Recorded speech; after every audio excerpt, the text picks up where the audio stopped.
penyusun perkerasan jalan ya. Jadi ada tanah dasar, ada tanah ya, ada pasir, ini situasional, pasir ini kalau tanah ini ke tanah dasarnya. Kemudian ada agregat ya, agregat bisa dipakai untuk bahan pencampur ya, atau juga sebagai lapis fondasi atas dan bawah ya.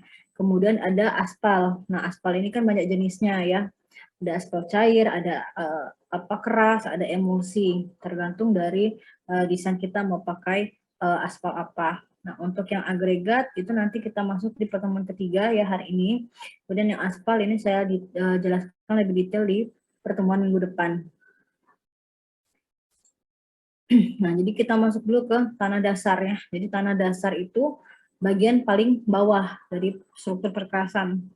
Nah, semuanya itu bebannya itu akan tidak lepas dari sifat tanah dasar ya. Jadi sifat tanah dasar dan daya dukung tanah dasar. Jadi kalau daya dukung tanah dasarnya baik, sifat tanah dasarnya baik ya, bisa mendukung lapisan perkerasan yang ada di atasnya. Nah, biasanya tebalnya itu sekitar 50 sampai 100 cm. Oke. Nah, kondisi untuk menyiapkan tanah dasar di lapangan itu seperti apa? Bisa untuk tanah asli ya, bisa tanah timbunan, dan bisa juga tanah galian. Kalau tanah asli, ini kesemuanya, ketiga kondisi tanah ini semuanya harus diuji dulu ya. Nah, jadi yang pertama tanah asli ya. Tanah asli kita uji dulu spesifikasinya sesuai dengan spek apa yang kita gunakan ya. Kita mau pakai bina marga ya.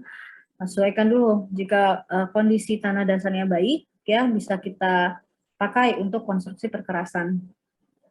Jika tidak, ada dua pilihan, yaitu antara timbunan dan galian. Nah, untuk timbunan, ini perlu ditinjau mengenai swellingnya atau kembang susutnya, berapa batas maksimal kembang susutnya. Kemudian ada masa konsolidasi dan bagaimana proses pemadatan tanahnya. Ya. Nah, sedangkan tanah galian kita harus pertimbangkan ya. Nanti ada pada saat kita menggali tanah itu harus mempertimbangkan jika terjadi kelongsoran. Ya. Nah, kemudian untuk kondisi galian timbunan ini ya, ini harus dipikirkan dengan baik ya. Jangan langsung kita timbun aja, jangan langsung galian ya. Karena apa? Apalagi pada saat tanah yang sudah kita gali ya, itu kan nggak semua tanah hasil galian itu bisa kita pakai di tempat lain ya, walaupun dalam satu proyek ya. Nah, jadi kalau tidak bisa tanah tadi kita mau taruh kemana, kita mau simpan kemana, nah itu kan perlu biaya lagi untuk pemindahan si tanah galiannya. Oke. Nah, kemudian ini ada aspek-aspek dalam tanah dasar ya. Jadi ada yang pertama nilai CBR, kalau dari Bina Marga itu 6% ya. Kemudian potensi kembang susutnya maksimal 3%. Ya. Kemudian bagaimana sifat dalam mengalirkan air. Jangan sampai air dari tanah tadi naik ke badan dari perkerasan kita, ya, naik ke atas, ke pondasi bawah, atas, atau malah sampai ke bagian permukaannya. Ya. Kemudian bagaimana tingkat pemadatan, ya. Ini sudah belajar belum di Mektan tentang kepadatan tanah atau pondasi, kuliah pondasi?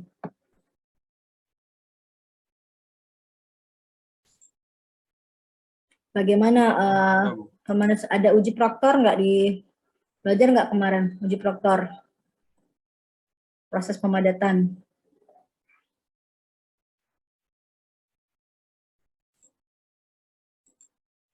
Faktor kapasitas hukum tanah ya, Bu? Iya. Udah ya? Udah pernah Udah, belajar Bu. ya? Nah, kemudian ada kapilaritasnya ya, ini untuk tanah ekspansif. Nah, sekarang kinerja tanah dasar ya. Kira-kira apa saja sih kinerja dari tanah dasar yang bisa mendukung mendukung perkerasan jalan kita selain dari daya dukung tanah dasar? Kan tadi saya bilangnya daya dukung tanah dasar dan sifat. Nah, sifat-sifat apa yang bisa mendukung sifat-sifat tanah dasar yang bagaimana yang bisa mendukung perkerasan kita.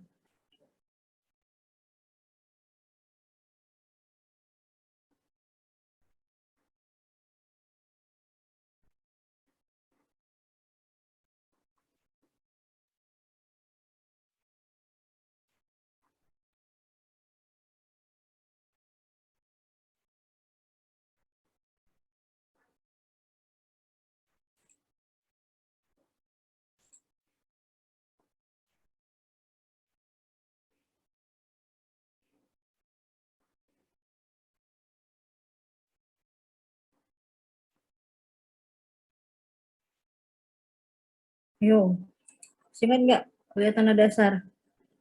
Kuliah tanda dasar, kuliah Mektan.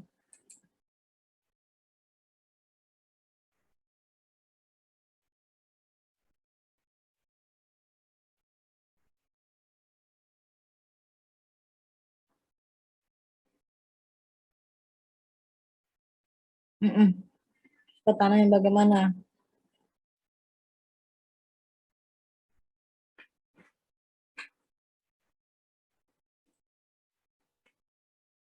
Nah, oke. Jadi apalagi selain itu?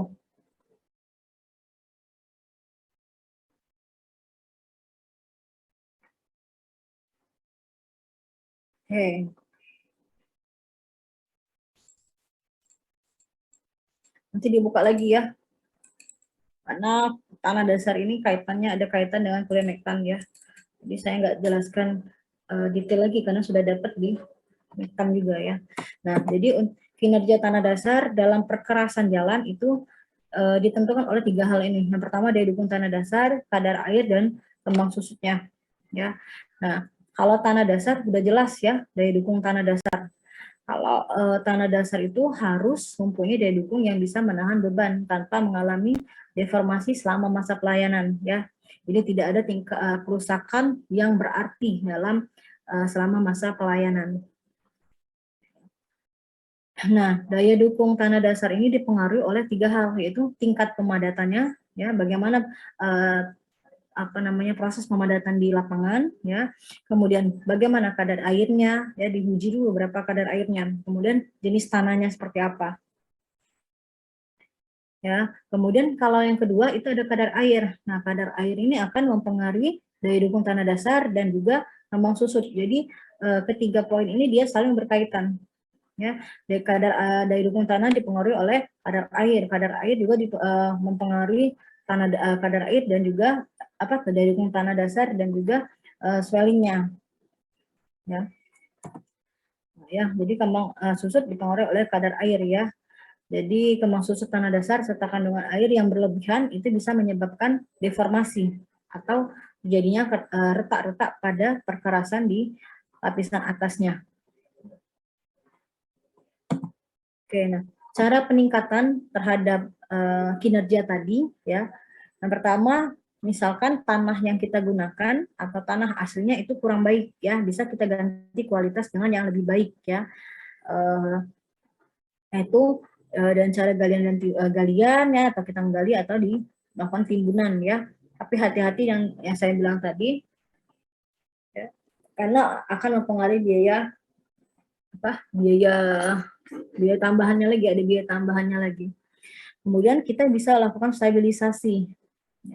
Stabilisasi ini kan udah saya bahas sedikit ya di minggu lalu, fungsinya untuk apa ya? Meningkatkan nilai atau sifat-sifat dari materialnya. Ya. Jadi kita bisa stabilisasi dengan bahan pengikat semen ya, atau bisa digunakan dengan aspal. Sehingga nanti akan meningkatkan kekakuan dari tanah dasar. Ya, dan akan mengurangi kemungkinan terjadinya kembang susut tanah dasar. Oke, kemudian bisa juga kita lakukan dengan penambahan lapis fondasi.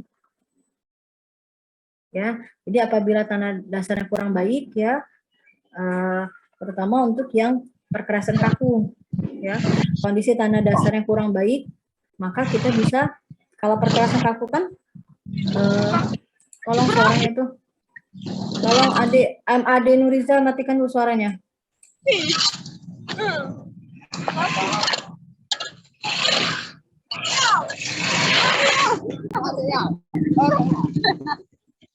Kemana kacau? Oke, tolong dicatat ya, MAD Nuriza tidak kuliah hari ini.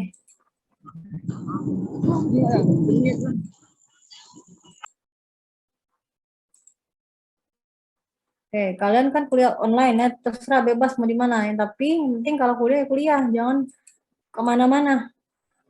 Ya walaupun lagi magang atau lagi apa, jam kuliah sebisa mungkin ya siapkan waktu untuk kuliah.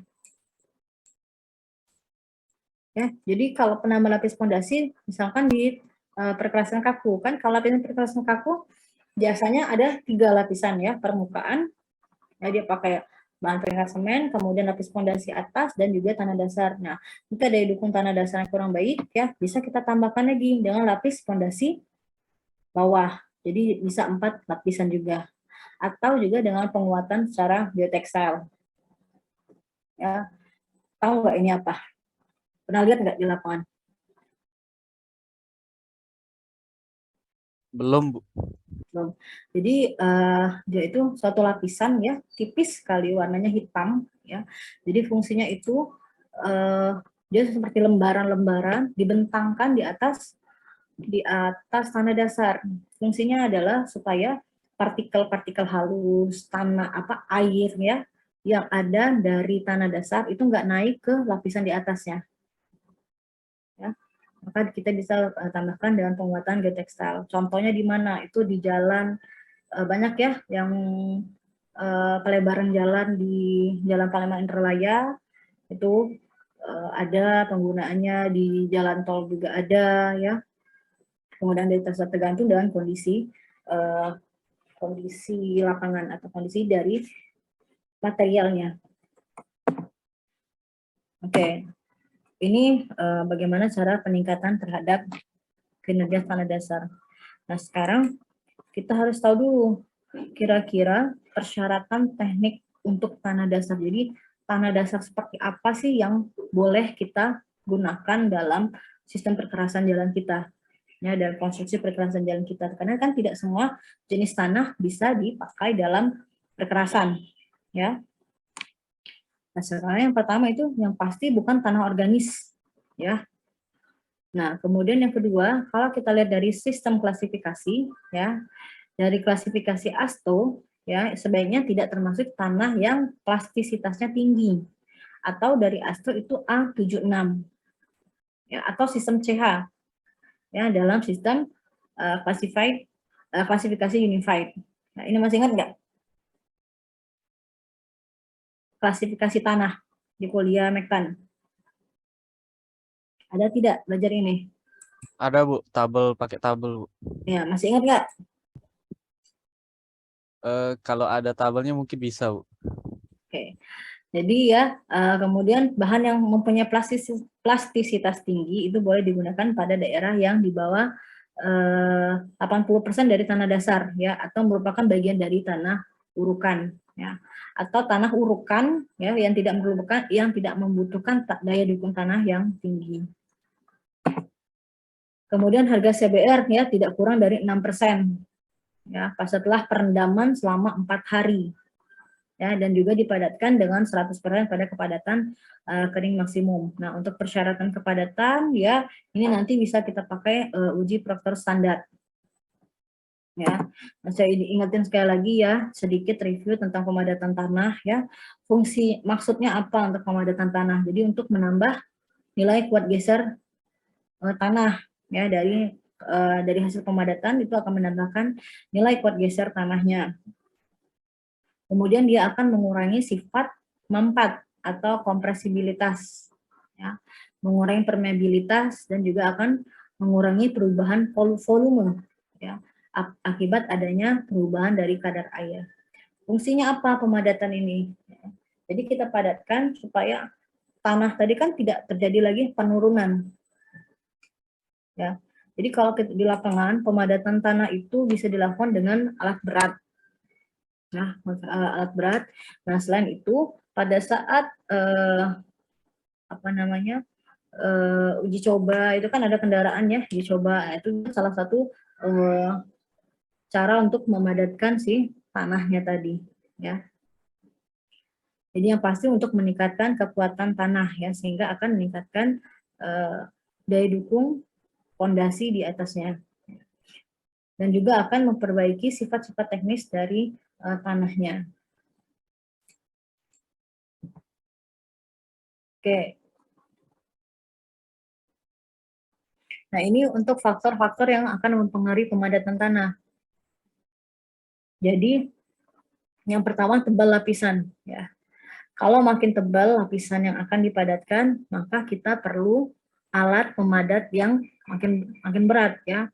Kemudian waktu energi pemadatannya ya tergantung dari besaran atau tebal dari lapisan tanah yang kita gunakan, yang akan kita padatkan juga ya.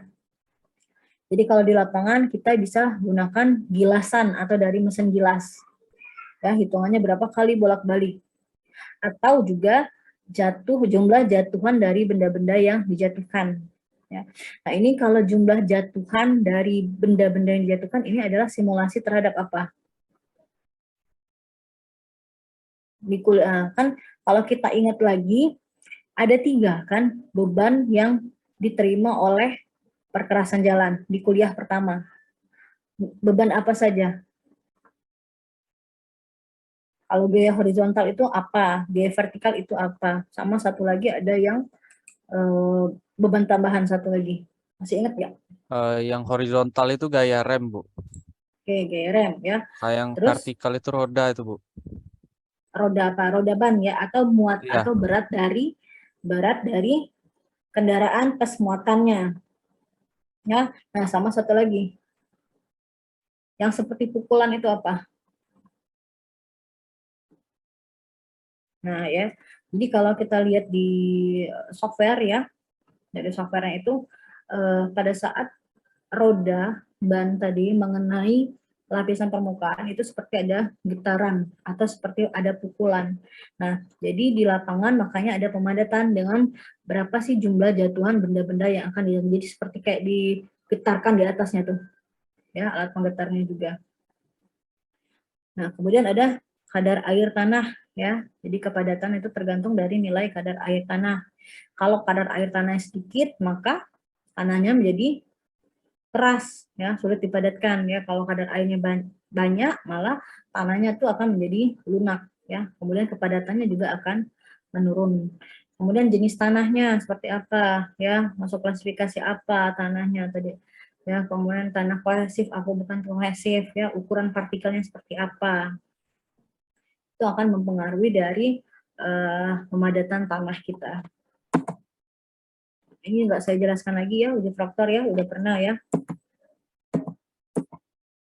Yang seperti ini ada nggak?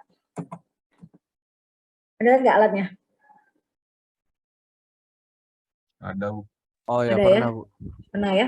Oke. Jadi tinggal diulang-ulang lagi ya kuliah Mektannya. Oke, enggak. Nah, sekarang kita masuk ke klasifikasi tanah dasar. Jadi yang akan saya jelaskan di sini ada 3 ya, yaitu USDA, ASTO, dan USCS atau Unified. Nah, sekarang kita masuk dulu yang pertama USDA. Ya, jadi di sini didasarkan pada ukuran tiap-tiap butir yang ada di dalam tanah. Ya, jadi ada namanya pasir diameternya 2 sampai 0,05 mili. Kemudian lanau 0,05 sampai 0,002 dan lempung itu kurang dari 0,002. Ya. Nah, kalau prosesnya itu apa? Seperti bukan proses, apa namanya? Kalau kita mau mengetahui masuk kategori klasifikasi apa, kita bisa pakai piramida ini. Masih ingat tidak? Masih, Bu. Oke, coba ya saya tanya ya. Misalkan lanaunya 40%. Ya. Kemudian apa ini di bawah nih? Pasirnya 30. Kemudian lempungnya 30. Itu masuk kategori apa tanahnya? Lanaunya 40, pasirnya 30, lempungnya itu 30. Izin jawab, Bu. Bisa Boleh? Tanah liat berlempung, Bu. Oke, tanah berlempung. Yang lain sama nggak? Iya, Bu. Oke, saya tanya lagi ya. Sekarang, kalau misalkan pasirnya 50, lanonya 20, kemudian lempungnya 30, masuk tanah mana? Izin menjawab, Bu. Mm-mm. Campuran tanah liat dan lempung berpasir. Oke, yang lain? Sama, Bu. Sama, Bu. Oke ya, Sama, Bu. masih ingat ya? Oke, nggak saya ini lagi. Nah, kemudian yang kedua ada klasifikasi tanah menurut ASTO ya. Jadi ada tanah berbutir kasar dari A1 sampai A3 ya. Kemudian tanah halus, berbutir halus ya, dari A4 sampai A7. Nah, kemudian kalau yang yang kasar itu butiran tanah yang kurang dari 35%. Ya, kurang dari 35% lolos saringan nomor 200 ya. Nah, kalau kita kategorikan untuk yang kasar ini dari A1 sampai A3 itu adalah jenisnya tanahnya dari sangat baik sampai ke baik kalau kita gunakan. Sedangkan kalau kalau halus itu sifatnya sedang sampai buruk ya. Jadi A4, A5 itu tanah berlanau, A6, A7 itu adalah tanah berlempung. Oke, nah kita bisa pakai grup indeks ya untuk mengetahui atau mengevaluasi mutu atau kualitas dari suatu tanah ya sebagai bahan subgrade di suatu jalan raya. Jadi kita pakai rumus grup indeks yang ini ya. GI sama dengan F min 350 dalam kurung 0,2 ditambah 0,005 dalam kurung LL min 40 ya, tutup kurung ditambah 0,01 dan seterusnya. Ini boleh dicatat dulu rumusnya.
Udah dicatat rumusnya?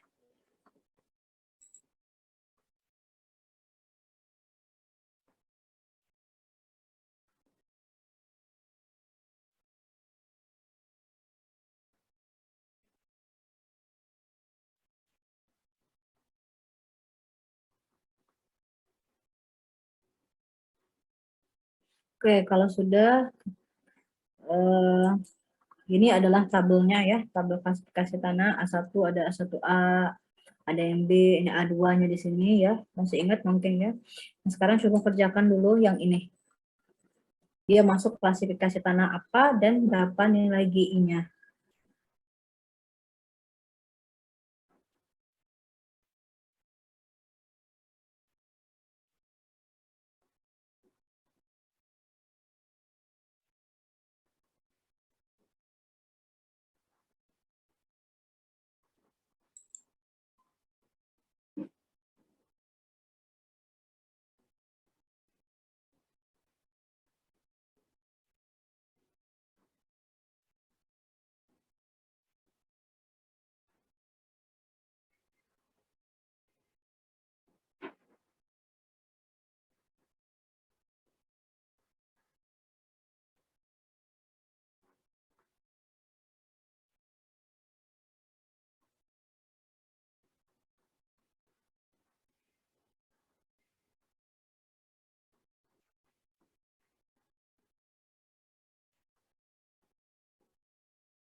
Kelihatan nggak?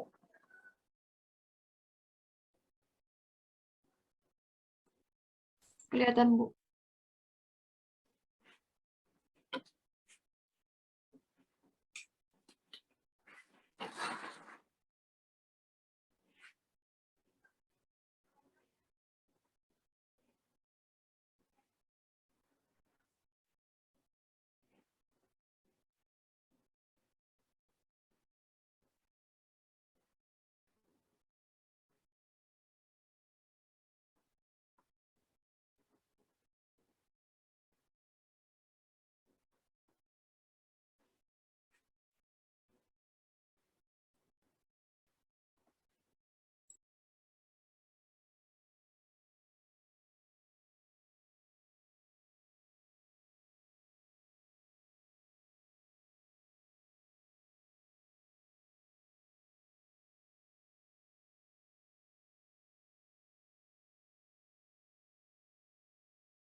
Sudah?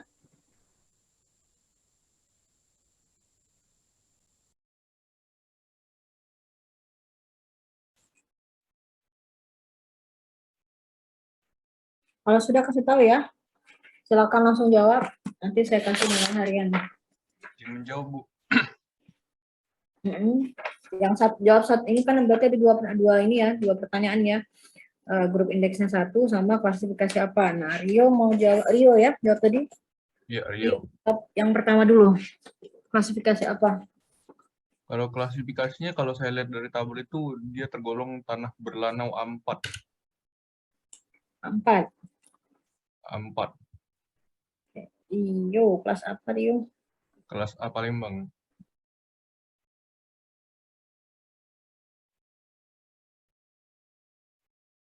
Oke, yang lain bagaimana? Sama dan Rio? Iya, Bu, sama, Bu.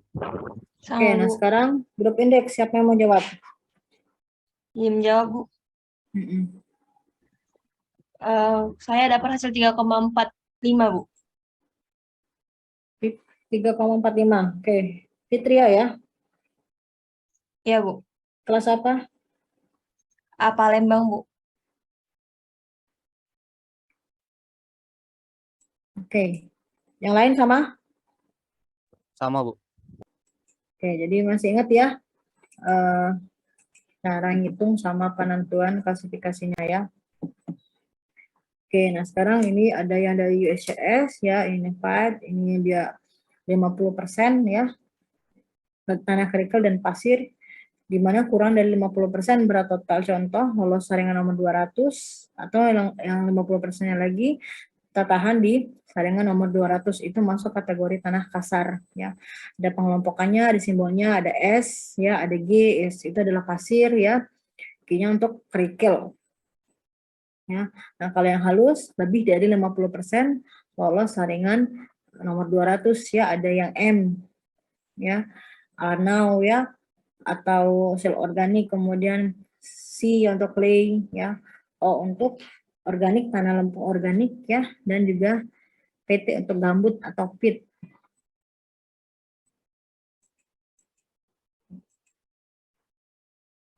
Nah, ini untuk yang klasifikasi tanah ISCS ya, kalau itu well graded ya, tanah dengan gradasi baik ya, gradasi buruk ya, sama ya. Nanti gradasi baik ini juga ada di agregat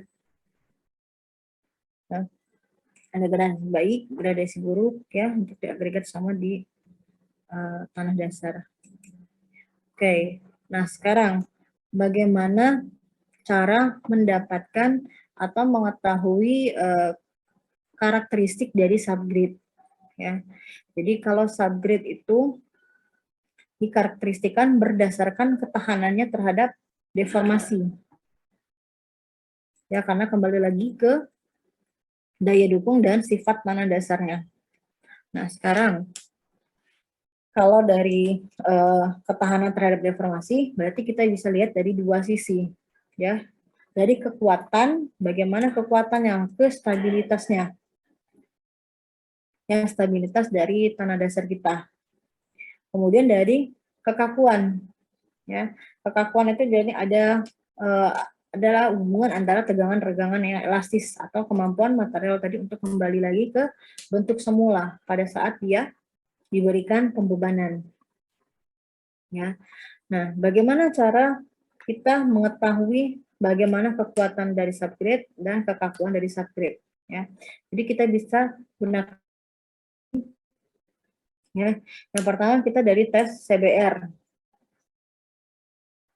Ya. Kemudian kita uji bisa hitung nilai modulus reaksinya ya, dan kita hitung nilai modulus elastisitasnya atau bagaimana modulus resiliennya dari tanah dasar itu. Oke, untuk yang bearing ratio atau CBR ya, itu udah sering ya saya anggap sekarang sudah paham ya yang tentang CBR itu. Ya, nggak lagi saya jelaskan apa pengertiannya. Jadi, nah untuk di perkerasan ini nilai CBR itu ya bisa kita gunakan untuk menentukan berapa nantinya tebal lapis perkerasan. Jadi salah satu faktor yang akan mempengaruhi berapa tebal lapisan perkerasan. Jadi ada nilai CBR, nanti diplotkan dengan DDT-nya atau daya dukung tanah dasar. Nah baru nanti kita hitung dan dapatkah nanti di tebal perkerasannya. Nah, berapa sih tebal lapisan perkerasan untuk tanah dasarnya, fondasi atas, fondasi bawah, kemudian di permukaannya. Ya. Salah satunya ditentukan oleh nilai CBR-nya. Oke, nah kalau kita lihat ya CBR itu bisa bagi lagi jadi 3. Jadi ada CBR lapangan ya. Nah, lapangannya ada yang namanya lapangan rendaman juga. Ya. Ada juga CBR lab atau CBR rencana. Jadi CBR lab ini biasanya untuk perencanaan. Nah, sekarang kalau CBR lapangan itu yang seperti apa?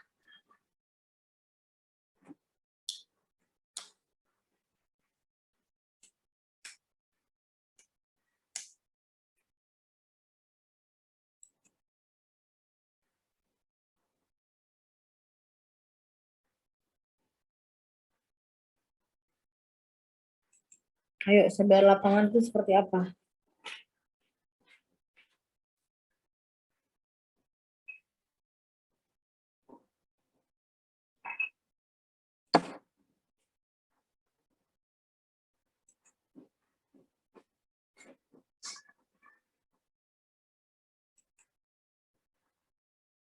Ini videonya nyalain semua ya.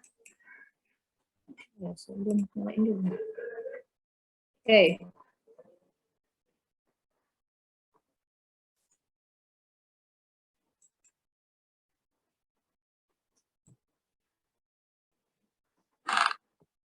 CBR lapangan, seperti apa pengujiannya? Bagaimana cara kita mendapatkan nilai CBR-nya?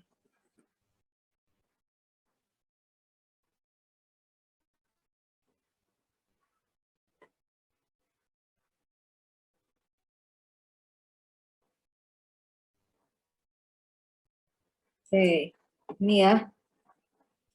Jadi kita bisa gunakan beban ya, bebannya itu didapat dari beban pakan melalui truk ya. Nah, kita pakai suatu alat ya. Nanti ada konus yang ditusukkan ke dalam perkerasan. Ya, kita akan mengukur dengan apa dipenetrasi. Jadi daya dukung tanah dasar pakai sebar lapangan itu yang mengalami proses pemadatan ya. Jadi sudah kita uji CBR-nya. Nah, di lapangan kita bisa juga pakai DCP ya, Dynamic Count Penetrometer ya.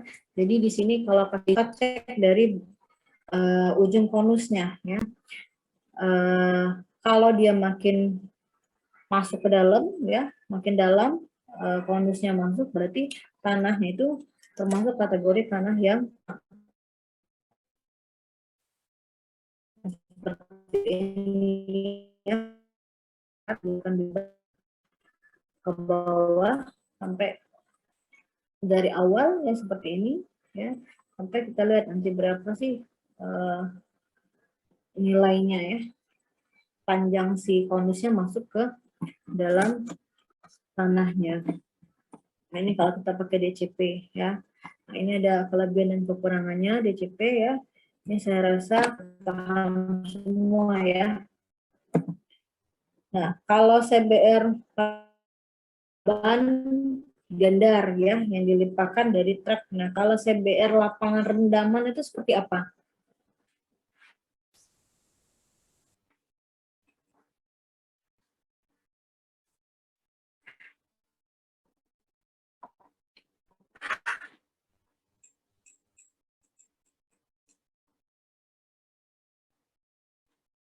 Ya,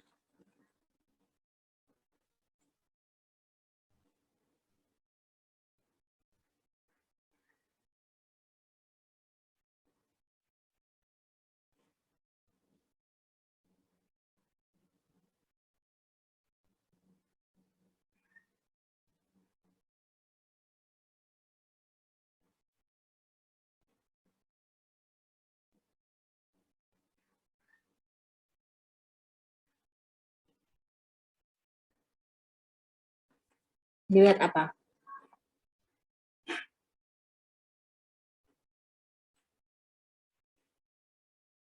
Ya, terus lanjutkan. Terus lanjutkan apa?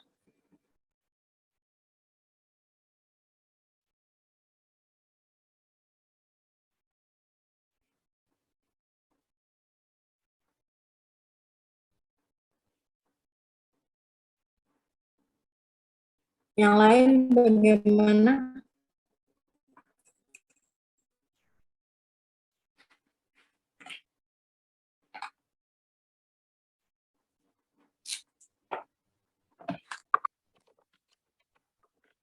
Yang lain?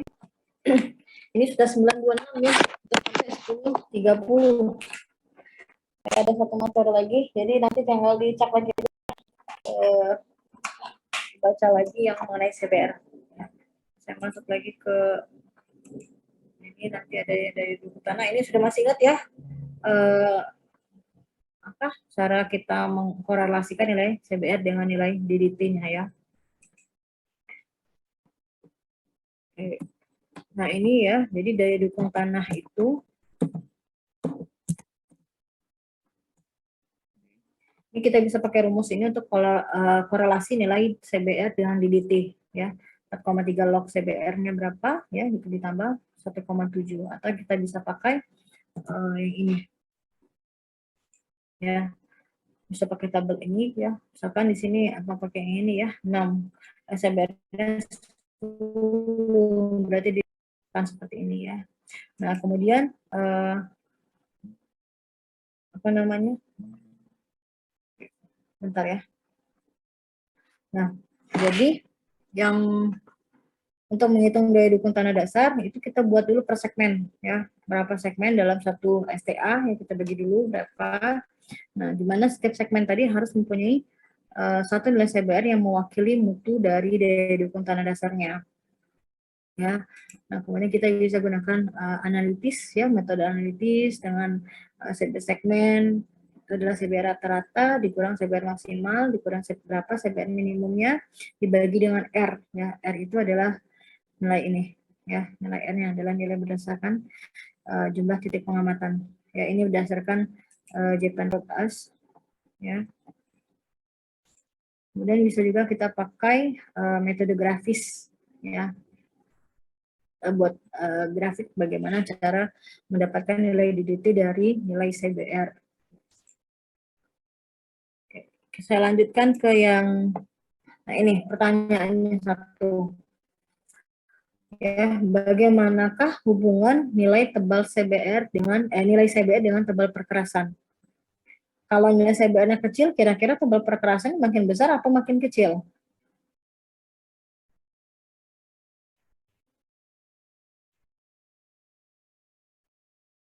Kan tadi nilai CBR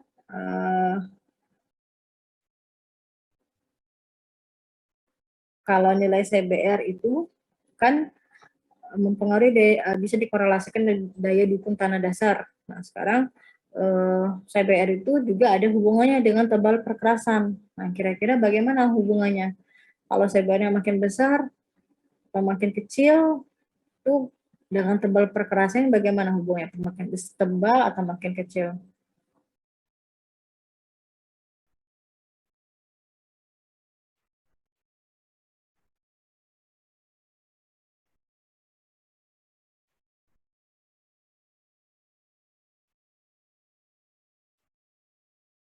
Oke, yang lain?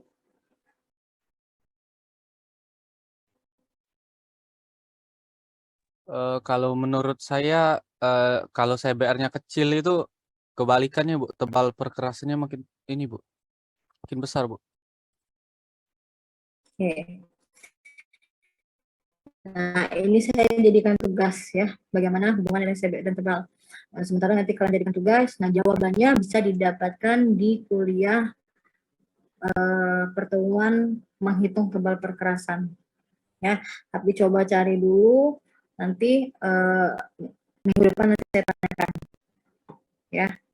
Nah, kemudian masuk lagi, saya mau ngejar yang materi yang sekarang, yang hari ini ya.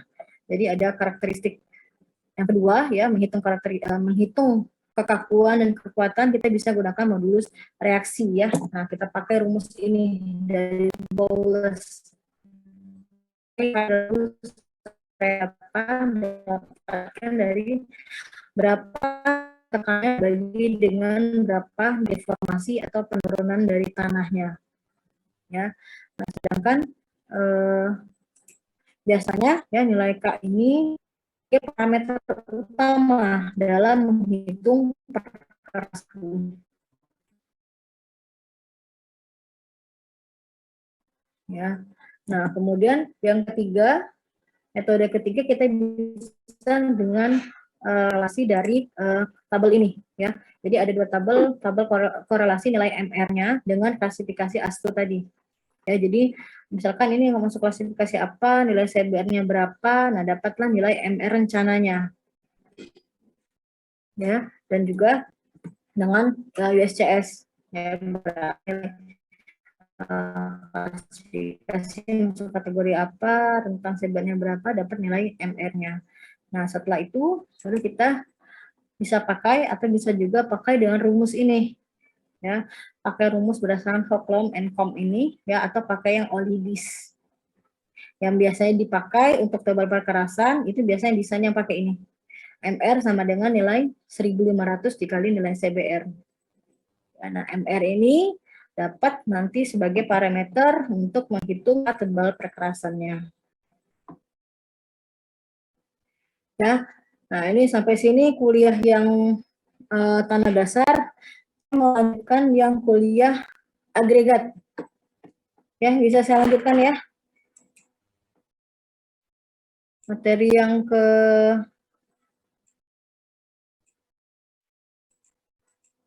ketiga ya.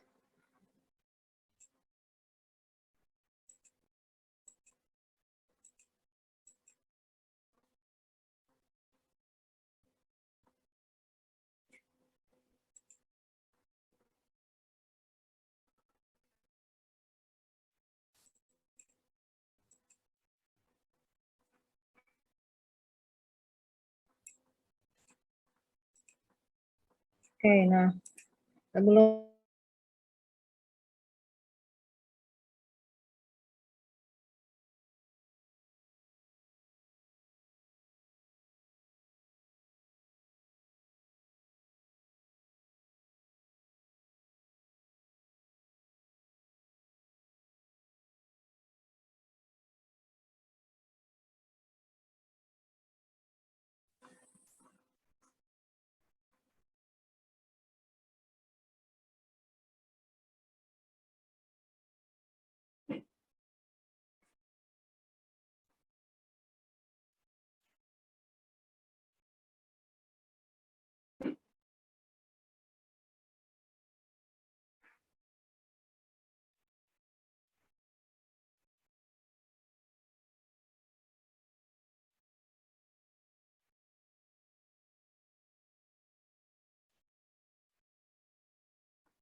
udah pernah lihat belum yang mana namanya agregat? Udah, Bu. Yang kayak mana agregat itu?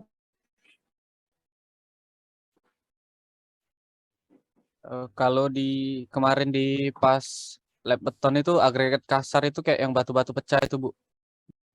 Terus Kalau yang agregat halusnya pakai pasir, Bu. pasir. Oke. Selain Yadi, apa lagi? Siapa lagi?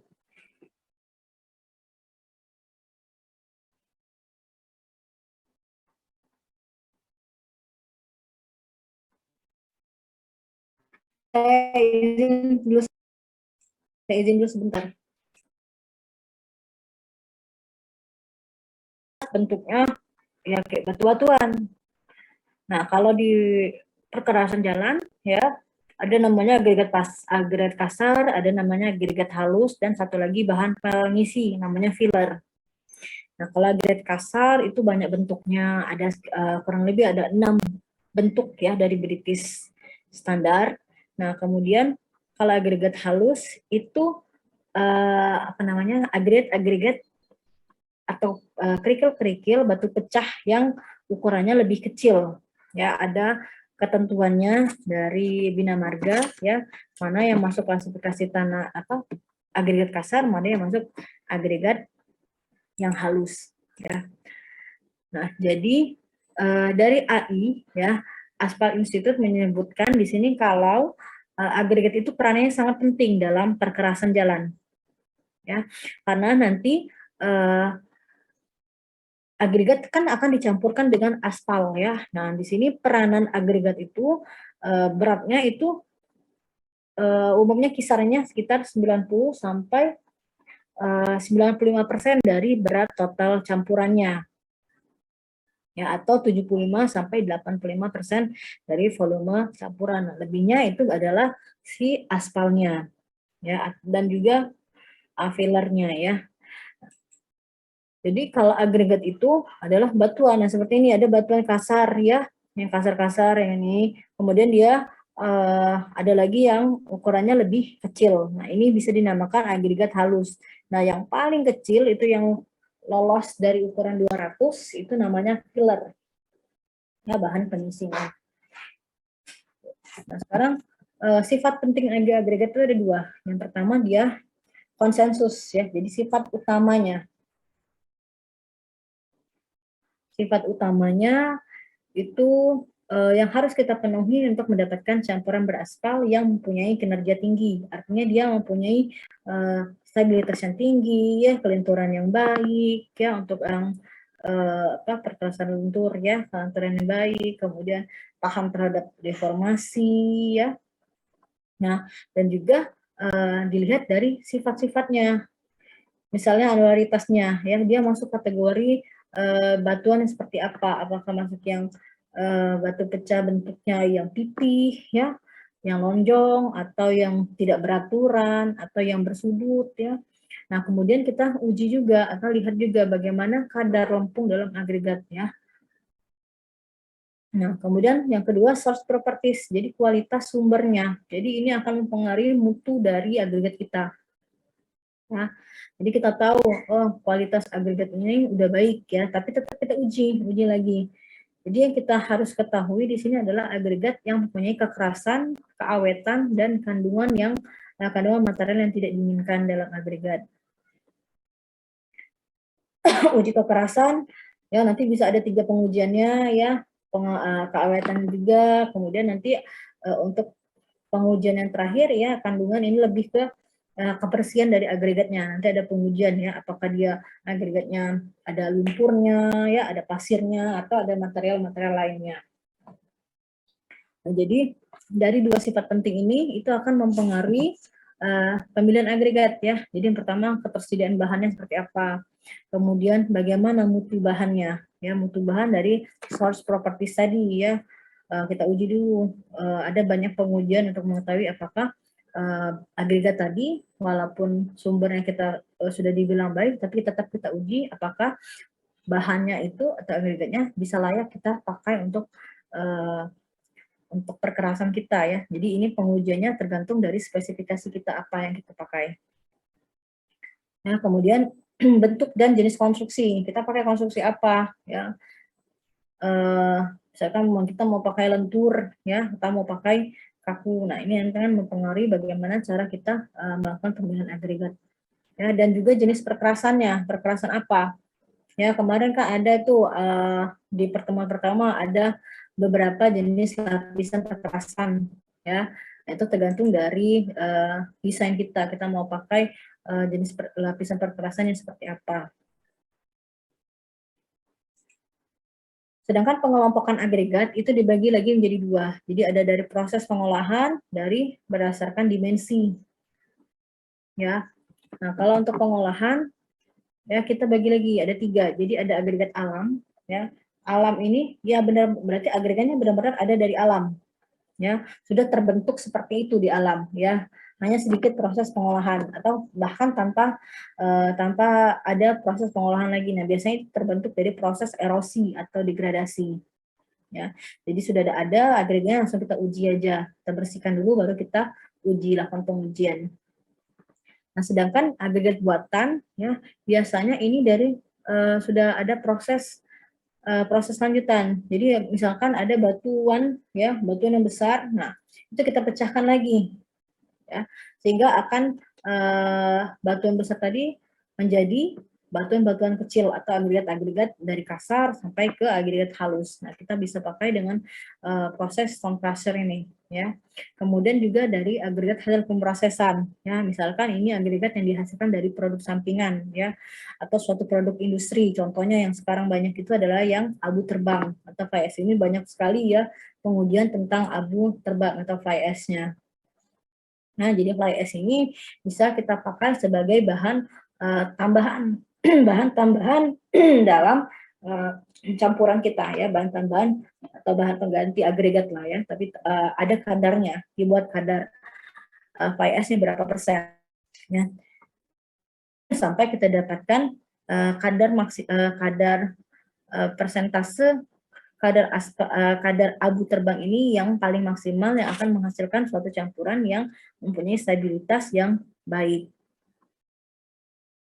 Nah, sedangkan kalau dari dimensi, ini tadi ada 3, ada kasar, halus, sama filler. Nah, kalau kasar dari Bina Marga, itu yang tertahan nomor 4 batunya. Ya, 4 atau nomor saringan 4,75.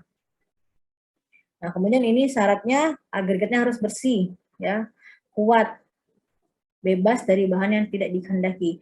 Nah, kuat ini ya bisa kita lihat sekilas, belum tanpa dilakukan pengujian, kita bisa tahu dari kekuatan, kita lihat dari bentuk agregatnya dulu, ya.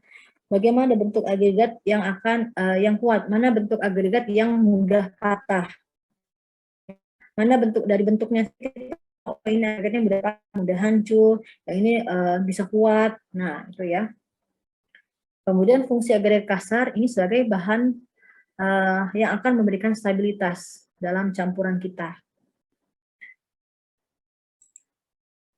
Ya. Jadi agregat kasar tadi harus mempunyai ketahanan terhadap abrasi, maka harus kita uji bagaimana ketahanan terhadap abrasinya. Kita di lab menggunakan alat Los Angeles. Sudah pernah lihat belum alat Los Angeles? Ya, jadi kalau main ke lab Intralaya, masuk ke lab transport itu ya ada suatu alat besar yaitu bulat ya kayak drum ya. Nah, itu nanti di dalam itu ada batu. Nah, batunya nanti alatnya itu akan berputar-putar. Kita masukkan batu ya, masukkan agregat sama bola pijar. Nah, nanti bolanya itu akan diputar alatnya tadi akan diputar, jadi bola dan agregatnya. Nanti akan kita lihat berapa banyak sih kehancuran dari agregatnya.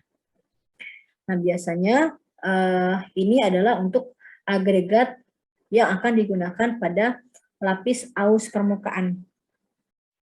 Ya, masih ingat nggak jenis lapisan permukaan? Kan lapisan tanah kemarin dibagi lagi jadi 4 kan? Ada 4. Ada permukaan, ada yang atas, fondasi bawah, dan juga tanah dasar. Nah, sedang kalau misalkan lapis aus itu lapisan yang di mana sih? Lapis aus permukaan itu? Yang bagian paling atasnya, Bu. Apa itu? Masuk apa? Aspal, iya, mencakup aspal, Bu. Iya, kan lapis permukaan itu ada berapa? Ya, jadi kalau lapisan permukaan itu ada 2.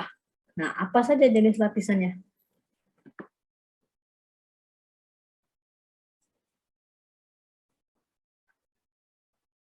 Buka lagi yang gambar lapis konstruksi perkerasan kita. Kan ada lapis paling Pasir bawah. kasar dengan aspal, bukan, Bu? Paling bawah kan itu ada tanah dasar kan. Nah, naik lagi LPB, fondasi bawah. Naik lagi LPA. Naik lagi permukaan. Nah, permukaan itu kan dibagi lagi jadi 2. Nah, yang mana dinamakan lapis aus?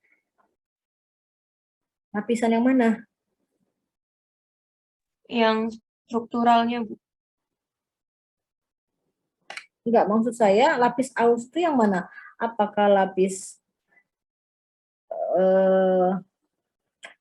wearing course atau yang binder course? Wearing course, Bu. Oke, jadi Wearing dia course, Bu. wearing course itu yang di atas apa yang di bawah? Di atas, Bu. Oke, Di atas, wearing Bu. course. Nah, kenapa pertanyaannya kenapa agregat tadi harus mempunyai ketahanan terhadap abrasi, terutama untuk bagian lapisan pondasi lapisan wearing course. Kenapa? Abrasi itu seperti apa sih?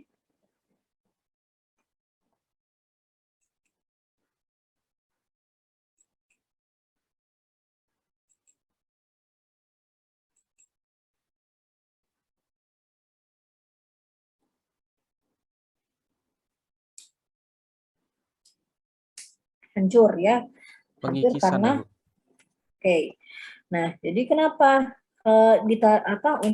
untuk terutama untuk penggunaan lapisan di lapisan aus, karena dia yang paling sering bersentuhan dengan roda. Ya. Karena tadi kan dari bebannya tadi kan ada namanya beban yang vertikal ya. Muatannya, kemudian ada yang dari rem. Maka untuk lapisan paling atas, nah itu dia harus mempunyai ketahanan terhadap abrasi yang paling tinggi. Ya. Nah, kemudian dia juga harus mempunyai yang tadi kekekalan bentuk ya.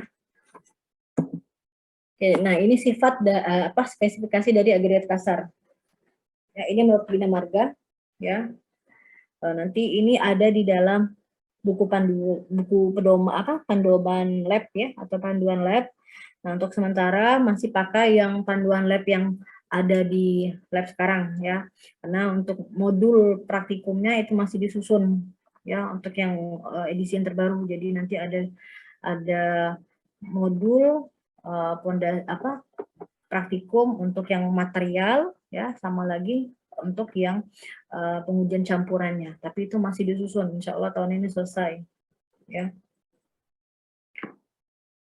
Nah, kemudian ada agregat halus. Ya, agregat halus itu yang lolos saringan nomor 4. Ya. tapi dia tertahan di nomor 200. Nah, untuk penguji agregat halus ini dia harus bersih ya. Kemudian butiran-butirannya itu bersudut tajam ya dan mempunyai permukaan yang kasar ya. Kenapa dia harus mempunyai permukaan kasar, bukan yang halus atau yang licin? Kenapa permukaan agregat kita pilih yang kasar?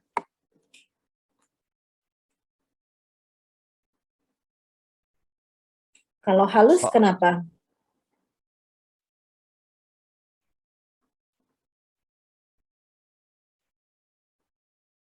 Soalnya? Biar dia kesat bukan, Bu? Ya, jadi karena tadi tetap ada gesekan ya. Jadi permukaan yang kasar ya, itu permukaan yang kasar itu nanti kita uji juga dengan bisa kita gunakan pengujian tiket lagi yang ini ya fungsi dari agregat halus ya. Jadi kalau agregat kasar tadi kan menambah stabilitas ya. Nah, kalau agregat halus fungsinya adalah kalau kasar tadi adalah memberikan stabilitas, kalau halus itu menambah stabilitasnya. Jadi kalau agregat kasar dikumpulkan dengan agregat kasar, ya itu kan nanti akan tercipta rongga-rongga. Ada ruang-ruang kosong yang tidak bisa diisi oleh agregat kasar tadi, ya. Maka kita gunakan agregat halus. Ya, tujuannya adalah apa? Untuk menciptakan sifat saling mengunci tadi. Ya, jadi agregat kasar rongga-rongga diisi oleh agregat halus atau namanya prinsip interlocking yang sudah dikenalkan oleh Pak Makadam ya di kuliah pertama. Ada kan prinsip interlocking dikenalkan oleh Makadam. Nah, kemudian fungsi yang kedua ya itu akan fungsi dari agregat halus itu akan meningkatkan durabilitas dari agregatnya ya atau membuat campuran perkerasan kita itu menjadi lebih awet. Ini spesifikasi untuk agregat halusnya. Ya. Nah, kemudian ada yang namanya filler, ya. Filler. Ini kalian sudah pernah kan analisis saringan ya di kuliah beton ya, praktikum. Pakai alat apa namanya? Analisis saringan. Kan? Nah, itu kan semuanya agregat dimasukkan dari diurutkan kan saringannya dari yang paling besar ya sampai ke yang paling kecil. Di bawah paling bawah itu seperti wadah ya untuk menahan atau menahan butiran-butiran yang lolos di saringan-saringan itu. Nah, kalau di perkerasan ya di lab kita yang paling bawah itulah yang dinamakan filler. Ya. Jadi yang dari paling atas dia lolos sampai yang paling bawah ya. Nah, itu dinamakan fillernya. Ya, dia tidak boleh menggumpal ya kalau si filler tadi. Ya, karena dia akan mengisi ruang-ruang ya. Jadi antara agregat halus sama agregat kasar itu masih ada ruang-ruang kosong lagi. Nah, diisilah oleh si filler tadi. Maka filler itu dinamakan sebagai bahan pengisi. Boleh nggak kita nggak pakai filler?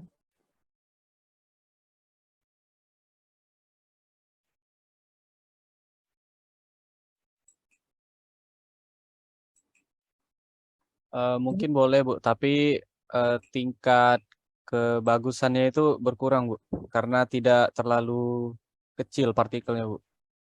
Oke. Nah, nanti tanyakan sama asisten di lab ya. Kan di lab kan nanti kalian tuh dibagi kelompok-kelompok ini ya. Campuran apa, spek apa. Kalau nggak salah di lab itu pakai yang bina marga ya. Nah, nanti tanyakan sama kakak tingkatnya, sama asistennya. Kak, kalau kita nggak pakai filler boleh nggak? Ya, itu ya. Nah, ini fungsi dari filler ya. Dia akan memodifikasi gradasi agregat ya sama jadi agregat itu kan ada gradasinya ya. Nama gradasi halus, gradasi menerus ya. Ada yang namanya gradasi senjang ya, ada yang gradasi seragam ya, ada 3 jenis gradasinya. Nah, si filler ini yang akan memodifikasi dari gradasi agregat ya. Nah, kemudian ini ada fungsi yang kedua, dia itu bisa meningkatkan viskositas aspal atau kepekaan mengurangi kepekaan terhadap temperatur. Jadi sifat si aspal itu adalah dia sensitif terhadap perubahan temperatur. Ya. Kalau suhunya tinggi, aspalnya sifatnya apa? Bentuk aspalnya seperti apa? Kalau suhunya tinggi, Cair, aspalnya Bu. menjadi cair kan? Nah, kemudian kalau aspalnya suhunya kita turunkan menjadi mengeras ya, atau menjadi padat. Nah, jadi si aspal ini dia akan sangat dipengaruhi sangat terpengaruh oleh perubahan suhu. Ya. Makanya ada jenis-jenis aspal, ada aspal keras PEN 60-70, PEN 80-100. Nah, itu yang membedakannya adalah faktor lingkungan dan juga desainnya, kecepatannya, atau desain untuk kecepatan desain berapa beban yang akan dilalui, perkiraan beban yang akan dilalui oleh perkerasan itu, ya. Kemudian ada jenis lingkungannya seperti apa, ya, cuacanya seperti apa. Nah, ini ada namanya pengujian viskositas, ya. Pengujian viskositas. Kalau kita lihat dari kata viskositas itu artinya apa? Kentalan, Bu. Kekentalan, ya. Jadi kita akan melihat bagaimana tingkat kekentalan dari viskositas dari aspalnya, ya. Nah, gunanya apa? Jadi output dari pengujian. Nanti di lab itu kan ada pengujian namanya pengujian aspal atau pengujian viskositas. Nah, outputnya apa dari pengujian viskositas itu?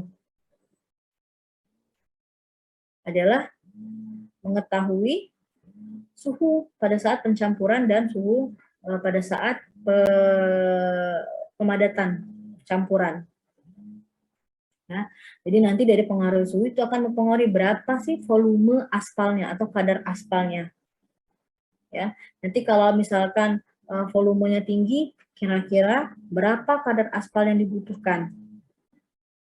Sama nggak dengan pada saat pemadatan, pencampuran volumenya suhunya rendah, berapa kadar aspalnya? Itu kan nanti kelihatan ya daripada saat nanti kita uji campuran di lab. Ya, jadi di sini saya mau menekankan untuk pengujian viskositas itu harus hati-hati ya, karena kita kan dapat dari pengujian viskositas itu kita dapat suhu untuk pencampuran dan suhu pemadatan. Nah, kembali lagi ke sifat aspal, itu kan aspal itu sangat sensitif terhadap perubahan suhu. Jadi kalau suhu yang kita udah dapat nih suhu dari pengujian visko. Nah, pada saat di lapangan, pada saat kita masak si campuran tadi, kita adoni aspal tadi, suhunya beda dengan suhu yang kita dapat di campuran dari viskositas. Nah, itu akan mempengaruhi pertama dari sampelnya. Ya. Jadi pada saat kita campur, kemudian kita padatkan, nah yang paling terlihat itu adalah dari berat, ya, berat dan tinggi serta diameter dari sampel kita. Ya, jadi kalau sudah beratnya beda, ya, diameternya beda, tingginya beda, pasti akan mempengaruhi ke uji lanjutannya. Ya, uji lanjutannya apa? Uji Marshall-nya. Uji Marshall kita dapat apa? Dari Marshall kita bisa dapat berapa stabilitasnya. Nah, berapa dapat nilai flow-nya atau kelelehannya? Itu dari uji stabilitas. Nah, jadi kalau kita sudah salah di awal, ya, salah pada saat mencampur ini dan pada saat memadatkan, ya, maka nanti akan mendapatkan hasil stabilitas dan flow yang kita bisa katakan bukan salah ya, tapi berbeda dengan hasil yang sebenarnya. Yang seharusnya tinggi stabilitasnya untuk PEN 60-70-100, stabilitasnya tinggi, tapi ternyata pada saat pencampuran kita salah masukkan suhunya. Ya, nah jadi nanti untuk berapa persen kadar aspalnya itu nanti ada dikasih ya Excel-nya ya, cara menghitungnya berapa persen kadar aspal yang kita butuhkan dalam mencampur suatu campuran aspal panas. Ya, nah kemudian ini ada lagi fungsi yang ketiga, itu adalah mengisi ruang-ruang antar agregat ya, sehingga dia akan meningkatkan kepadatannya. Oke, nah sekarang agregat ideal yang seperti apa yang ideal itu? Ya, jadi yang pasti dia punya stabilitas yang tinggi. Ya, kalau stabilitas tinggi biasanya dia bisa tahan terhadap deformasi. Nah, kemudian bagaimana interaksi antara agregat dan bitumen? Ya, kalau interaksi agregat dan bitumen itu akan mempengaruhi dari porositasnya seperti apa, terus bagaimana kelekatan antara agregat dengan bitumennya, ya, bagaimana karakteristik permukaan atau tekstur permukaan yang baik, ya. Kemudian kalau dari stabilitas kita lihat dari gradasinya, ya, bagaimana gradasi agregatnya, kita pakai gradasi apa, kemudian bagaimana bentuk butirannya, ya, atau bentuk dari agregatnya. Nah, maka dari 2 poin ini ya kita bisa dapatkan, kita bisa merucutkan ke karakteristik agregat ya. Jadi dari stabilitas dan interaksi tadi kita dapatkan karakteristik agregat. Jadi ada 6 karakteristik agregat. Yang pertama kita lihat dari gradasi dan ukurannya. Ya, karena apa? Karena besarnya gradasi dan jenis gradasi dan ukuran itu akan mempengaruhi rongga dalam campuran, ya. Misalkan untuk gradasi yang menerus, ya rongganya itu pasti lebih sedikit dibandingkan kalau gradasinya adalah gradasi seragam, ya. Kemudian workability-nya seperti apa, ya, dan menentukan stabilitas campuran. Kemudian dari karakteristik yang kedua, kekuatan. Nah, kekuatan itu adalah bagaimana kita uji supaya agregat tadi itu bisa mempunyai ketahanan terhadap abrasi, ya, tumbukan dan juga tekanan. Nah, kalau tumbukan kita bisa pakai uji impact, ya, dan juga crushing. Itu untuk tekanan kita pakai alat crushing itu, ya. Kemudian bentuk partikel, ya, ada yang agregat tajam, ya, berarti dia ada sifat interlocking, ya, dan meningkatkan stabilitasnya. Sedangkan kalau agregatnya bulat, tipis, panjang, itu bisa mengurangi stabilitas dari perkerasan kita. Oke, kemudian teksturnya, ya. Nah, tekstur ini akan mempengaruhi adanya ikatan adhesi antara agregat dan bitumen. Ya, jadi semakin kasar permukaan, maka stabilitasnya makin tinggi, durabilitasnya juga akan makin tinggi. Dan juga dari tingkat kekasaran ini, teksturnya akan mempengaruhi berapa banyak sih penggunaan aspal yang akan diserap oleh agregat, ya, atau kembali ke porositasnya. Ya. Semakin tinggi porositas, maka semakin banyak kadar aspal yang akan terserap oleh agregat. Ya, artinya aspalnya itu menjadi semakin banyak atau namanya boros. Nah, kalau aspalnya banyak, terlalu banyak, itu nanti akan bleeding, terjadi bleeding di campuran kita. Ya.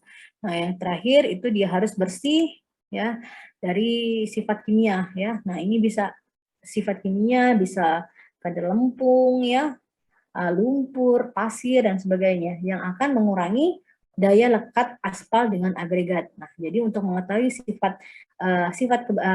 karakteristik yang kebersihan dan sifat kimia, kita bisa lakukan dengan pengujian sen ekivalen, ya. Kita lihat nanti berapa kadar lumpur dan kadar pasirnya, akan kita bandingkan. Dan juga kita uji daya kelekatannya atau kelekatan antara agregat dengan bitumen tadi. Ya. Kalau 95%, ya, tidak ada gelembung, ya, tidak 95% itu lapisan agregat tertutupi oleh atau terselimuti oleh agregat, berarti daya lekatnya baik, ya. Tapi pada saat kita uji ternyata banyak itu yang tidak tertutup oleh aspal, berarti daya lekatnya itu kurang baik, ya. Oke, nanti itu akan balik lagi ke teksturnya seperti apa. Nah, sekarang pertanyaannya, bagaimana cara kita mendapatkan agregat sesuai dengan karakteristik tersebut? Ya, pasti kita lakukan pengujian. Nah, pengujiannya apa? Jadi yang pertama ini, kalau kita mau uji dari karakteristik yang pertama, gradasi dan ukuran, kita pasti uji ansar. Ya, jadi dari analisa saringan itu kita bisa tahu distribusi agregat kasarnya berapa, ya, ukuran misalnya ukuran 16, ya, ukuran 8, ukuran 4, nah itu berapa, itu kita tahu, ya. Jadi kita sudah distribusikan agregat berdasarkan nomor saringannya. Ya. Nah, kemudian bisa kita gunakan juga untuk menentukan gradasi material. Nah, sekarang saya tanya dulu, kemarin pas uji ANSAR di lab itu seperti apa?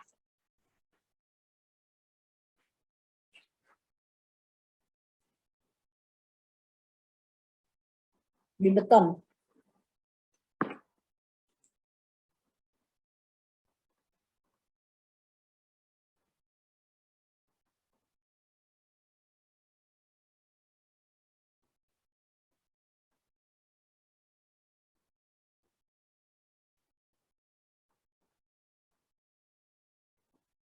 Gimana proses analisis saringan di beton?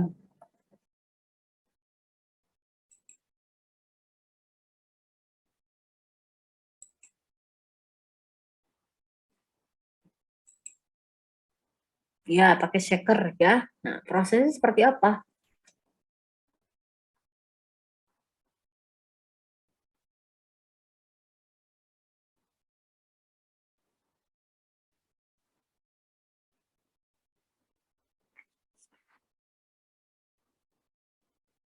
Hmm.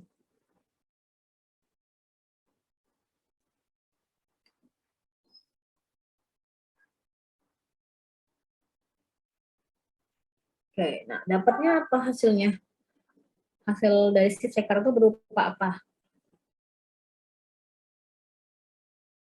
Gradasi agregat ya. Berapa butiran-butirannya. Nah, itu kan masih data ya. Nah, jadi data tadi kita olah ya, kita olah lagi supaya bisa kita gunakan secara grafis dan juga secara analitis ya. Nah, nanti di lapangan di lab ini akan dilakukan oleh kalian ya, dibantu sama asisten bagaimana cara menentukan gradasi agregat berdasarkan metode ini. Jadi nanti dapat grafiknya ya, gradasi kasar, gradasi agregat halusnya ya, seperti apa. Nah, untuk gradasi agregat sendiri ya itu ada 3. Jadi ada gradasi seragam, senjang, dan menerus ya. Jadi yang ini ya biasanya dinamakan poorly graded atau gradasi buruk ya. Karena apa? Karena di sini senjang ya. Nah, sedangkan kalau gradasi rapat yang itu biasanya banyak namanya, itu ada menerus ya, dinamakan gradasi menerus. Oke, kalau yang pertama itu namanya gradasi seragam. Ya, artinya apa? Kalau dari kata seragam berarti ukuran ya, ukuran butirannya itu hampir sama. Ya, beda tipis lah ya, beda sedikit, atau dinamakan juga open graded, ya gradasi terbuka. Nah, ini akan mengandung sedikit agregat halus ya, sehingga akan banyak rongga atau ruang kosong di antara agregat-agregat tadi. Kalau kita lihat dari stabilitasnya, stabilitas kurang baik ya untuk gradasi seragam ini. Tetapi kalau tingkat kelenturannya itu baik. Ya. Nah, seperti ini ya. Jadi kalau kita lihat seperti ini, ukurannya itu hampir sama ya. Ukurannya. Jadi sifatnya apa? Sifatnya itu kasar agregatnya. Jadi kebutuhan aspalnya itu khusus. Ada aspal khusus untuk kebutuhan aspal khusus untuk mengisi atau sebagai lapis pengikat antar agregat untuk gradasi yang seragam ini. Ya. Nah, kemudian yang senjang atau gap graded atau yang dinamakan poorly graded. Ya. Nah, jadi kalau senjang ini dia ada ukuran yang tidak lengkap. Misalkan ada ukuran berapa yang tidak ada. Ya. Jadi enggak semua masuk dari ukuran paling tinggi sampai ke paling bawah. Ya, ada beberapa literatur yang memang tidak ada, ya, tapi ada beberapa literatur yang mengatakan ada, tetapi jumlahnya sedikit, ya, sangat sedikit untuk hanya sebagai bahan pengisinya saja untuk di agregat senjang ini. Jadi kualitasnya ya gradasi memang kualitas peralihan dari keadaan campuran dan gradasi yang ada di tadi ya, gradasi seragam tadi. Oke, nah seperti ini ya. Jadi dia ada butiran-butiran kosong di sini ya. Jadi kalau kita lihat di sini kan banyak ruang-ruang kosong nih. Ini kan ada agregat kasar ya, ukuran tadi hampir sama. Kemudian ada yang agregat yang lebih halus ya. Tapi di antara agregat yang besar ini dan agregat yang kecil ini tidak ada ukuran di antaranya. Jadi di sini kan kosong nih rongga-rongganya. Artinya kalau kita campurkan dengan aspal, nah aspalnya akan masuk di ruang-ruang ini ya, di antara agregat-agregatnya. Jadi kebutuhan aspalnya tinggi. Ya. Nah, yang terakhir ada namanya gradasi rapat atau dense gradient. Nah, jadi kita namakan adalah gradasi menerus ya, atau well gradient atau gradasi baik ya. Nah, ini campurannya stabilitasnya tinggi ya. Kemudian dia mempunyai pori-pori yang sedikit dan mudah untuk dipadatkan. Nah, biasanya yang paling sering digunakan itu adalah yang bergradasi baik. Ya. Pertanyaannya boleh dijawab nanti ya. Atau nanti saya tanya, jawabannya saya kasih pertanyaan, boleh nanti dijawab pada saat kuis ya. Pertanyaannya, kapan kita bisa menggunakan gradasi kasar, kapan kita menggunakan gradasi senjang, kapan kita menggunakan yang gradasi senjang tadi. Jadi kapan pakai rapat, senjang, kapan seragam. Nah ya, silakan dicari untuk kebutuhan kapan saja.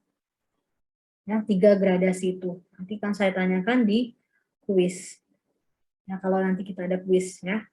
Atau nanti kalau nggak ada kuis, saya kasihkan di soal UTS.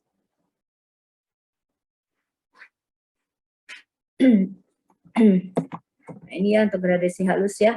Gradasi menerus. Jadi dia ada prinsip interlocking karena ada agregat halus yang akan mengisi di sela-selanya tadi. Kemudian sifatnya yang kaku ya. Kemudian kebutuhan aspalnya itu sedang. Oke, nah gradasi baik itu dibagi lagi dua. Jadi ada yang namanya gradasi baik bergradasi kasar, ada lagi gradasi baik tapi dia bergradasi halus ya. Bedanya itu adalah di ukurannya ya. Nanti boleh nih kalian uji nih. Kalau kita pakai gradasi menerus tapi kita dominan pakai yang kasar.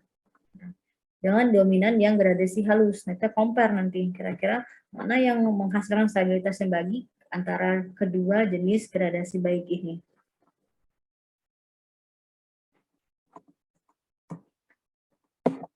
Oke, nah kemudian karakteristik kedua itu adalah kekuatan ya. Nah, kalau dari kekuatan kita bisa gunakan uji tumbuk, uji impact, crushing sama abrasi ya.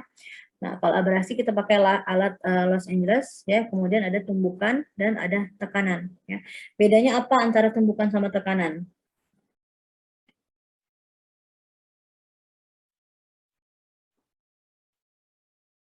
Ayo, bedanya apa tumbukan sama tekanan?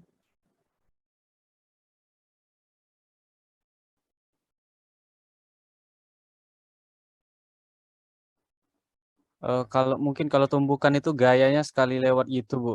Kalau tekanan itu gayanya berlangsung terus, Bu. Oke, jadi kalau tumbukan ya, jadi itu impact ini adalah suatu simulasi untuk rapid load, ya. Jadi cepat sekali, ya. Pembebanan cepat. Tapi kalau yang tekanan itu adalah slow load, simulasi untuk slow load, ya. Jadi kan perkerasan itu kan selain dari beban, itu juga dari waktu pembebanan. Ya, semakin lama dia dibebani akan semakin lama juga perkerasan kita tadi dalam menahan pembebanan semakin lama kita agregat perkerasan kita tadi untuk menerima beban ya, semakin lama beban yang akan dipikulnya baru nanti diteruskan ke lapisan bawahnya. Nah ini kalau untuk mengukur tumbukan ya, impact. Ya, ini alatnya. Jadi ini sebenarnya ada video yang saya mau tunjukkan ya. Cuma karena waktu yang terbatas, jadi nggak saya sampaikan lagi videonya. Ya, bisa jelaskan sedikit. Ini nanti ada mol ya. Nah, ukuran berapa yang masuk di mol ini, ukuran agregat yang berapa, nanti lihatlah di modul ya. Prosedurnya seperti apa, nanti lihat di modulnya. Kemudian yang saya jelaskan di sini nanti agregatnya kita masukkan di sini, kemudian kita tusuk-tusuk, ini ada penusuk ya. Nah, yang penusuk ini supaya agregatnya tadi masuk ya ke dalam, nggak ruang-ruangnya bisa mengisi ruang-ruang antar agregat. Nah, kemudian di sini ada beban. Nah, ini bebannya. Bebannya dilepas dari atas ini ke bawah. Jadi dia seperti jatuh bebas. Nah, ini adalah simulasi untuk rapid load. Nah, berapa kali penumbukannya, berapa kali, nanti lihatlah di modulnya ya. Nah, kemudian ada yang crashing. Insya Allah ini bisa dilakukan di lab ya. Udah benar semua alat di lab.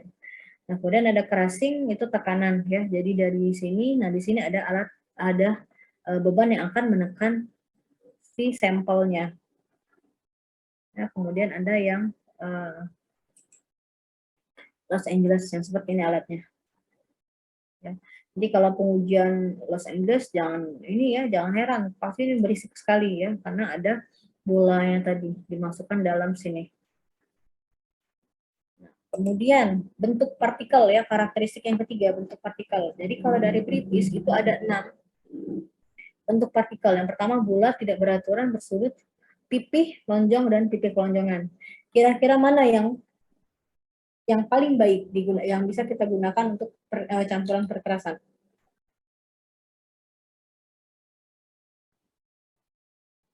Yang tidak beraturan, Bu. Kenapa yang tidak beraturan? Karena lebih bervariasi, Bu. Jadi rongganya itu lebih banyak tertutupnya, Bu. Yang lain?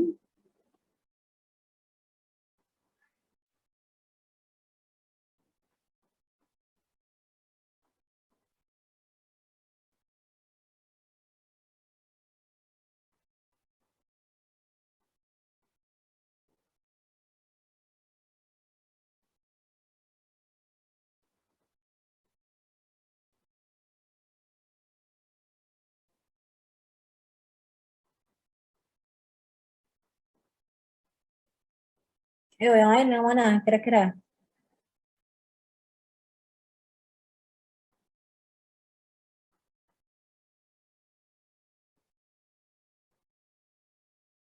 Sama Bu, yang tidak beraturan. Oke, kita lihat satu-satu ya. Jadi kalau pipih, kenapa tidak dipilih pipih?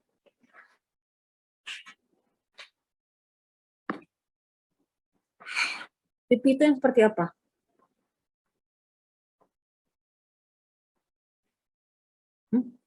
Beda pipih sama lonjong. Datar, Bu. Ada lagi Yang pipih dengan tipis. lonjong. Ya, jadi kalau kata pipih itu berarti tipis. Ya, kenapa nggak bisa kita pakai yang tipis?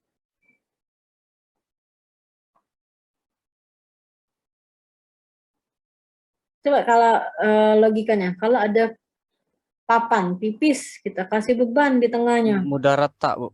patah kan, udah patah ya. Jangan kita nggak bisa pakai yang pipih nih ya. Nah ini ya, kalau bulat ya itu apa namanya, bidang kontaknya tuh bentuk bulat itu sangat sempit dan licin, jadi akan menghasilkan penguncian antar agregat yang tidak baik ya. Bulat dia berarti nggak ada gesekan, apa, tidak ada interlockingnya, apa ya, penguncian tadi antara agregat satu dan agregat kedua ya kalau bulat.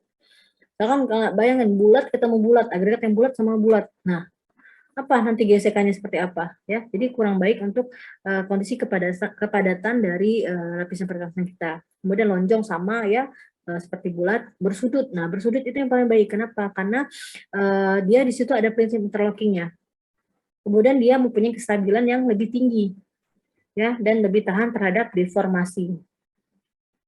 Ya, jadi agregat yang paling baik itu adalah yang bersudut untuk perkerasan kita. Ya.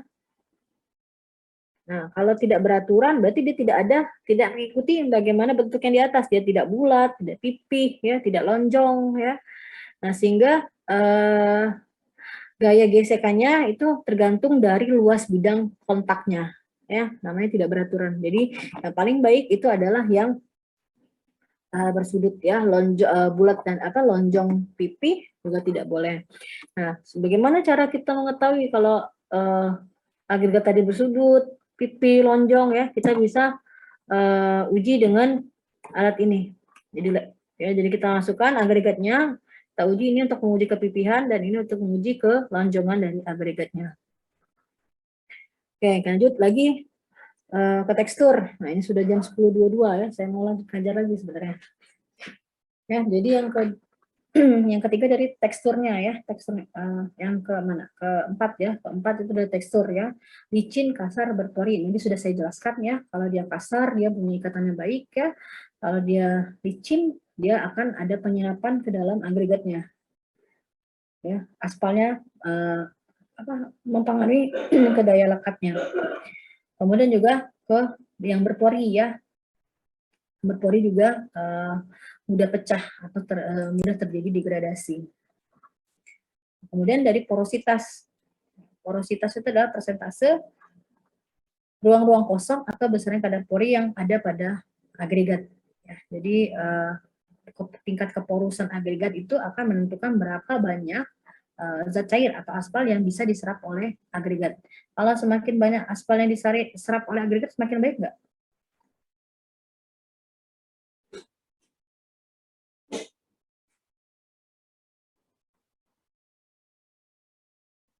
Yuk, makin diserap. Jadi di sini ada daya absorpsi ya, atau penyerapan air itu dibatasi ya untuk hanya 3% ya untuk agregat yang akan digunakan untuk lapisan permukaan dengan pengikat aspal ya. Nah, besaran untuk menentukan berapa nilai porositas ini kita bisa lakukan dengan pengujian berat jenis dan penyerapan ya. Ini uji berat jenis udah pernah ya di lab beton ya.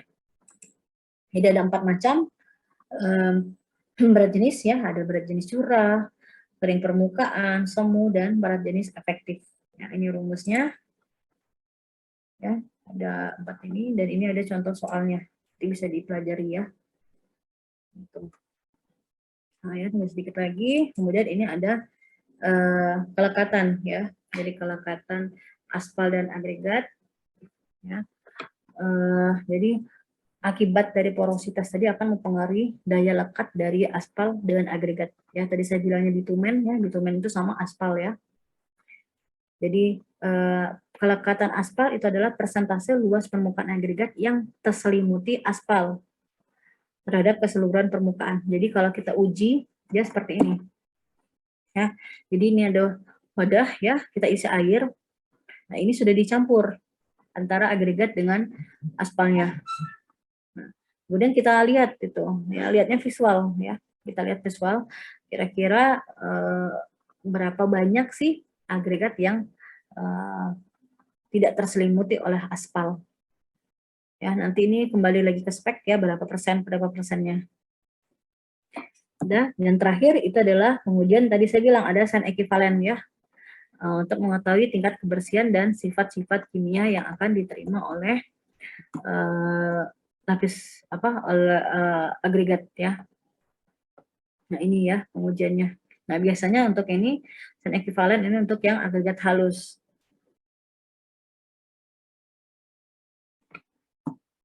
Ya. Sampai di sini kuliah saya. Demo ditanyakan? Cepet ya, karena saya masuk lagi 10:30 masuk ngajar di Bukit. Ini saya mau OTW ke Bukit.